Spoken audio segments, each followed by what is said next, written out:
Praise the lord. దేవుని నామానికి మహిమ ఘనత ప్రభావాలు కలుగుగాక. ఈ ఉదయకాల సమయంలో అనుదిన నిత్య జీవిత మాట్లాడుతున్న మీ అందరికి కూడా శుభాలు, ప్రేమ వందనాలు తెలియపరుస్తూ ఉన్నాను. ఈ రోజు కావలసిన నిత్య జీవిత మాటల్ని దేవుని వాక్యంలో నుంచి మనం నేర్చుకుందాం. మత్తయి సువార్త 6వ అధ్యాయము 33వ వచనాన్ని మనం చదువుకుందాం.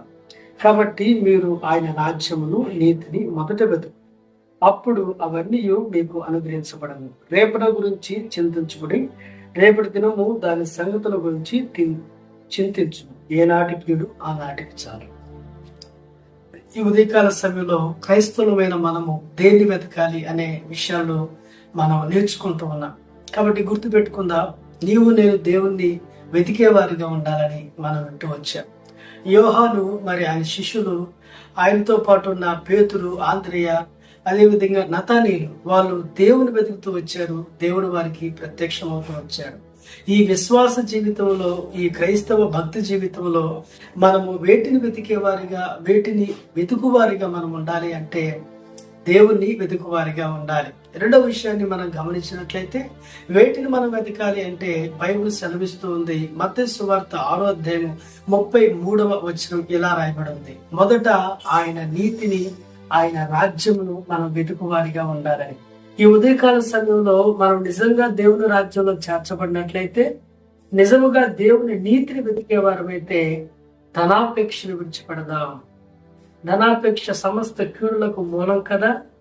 అది దాన్ని వెంబడించిన వారందరూ కూడా తమ విశ్వాస వాడ బ్రద్దలైపోయేది బైబిల్ చెప్తా ఉంది. కాబట్టి మన హృదయము ఎప్పుడు కూడా లబ్డబ్ అని కొట్టుకోవాలి, కానీ డబ్బు అని కొట్టుకోకూడదు.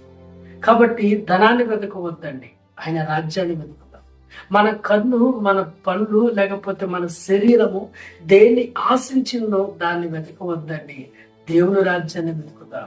అంత మాత్రమే కాదు, మనం మన యొక్క భవిష్యత్తు గురించి కానీ, లేకపోతే మన బట్టల గురించి కానీ, మన ప్రాణం గురించి కానీ, మన కడుపు గురించి కానీ ఆలోచించొద్దని బైబిల్ చెప్పింది. చూడండి, ఈ రోజు నుండి రేపు లయమైపోయే ఈ సృష్టిలో ఉన్న చిన్న చిన్న మొక్కలకి దేవుడు ఎంత అందాన్ని ఇచ్చాడు. ఆకాశ పక్షులను చూడండి, అవి విత్తవు, పోయవు, కొట్లలో కూర్చుకొనవు, కానీ అవి సమృద్ధైన ఆహారాన్ని భుజిస్తూ ఉన్నాయి.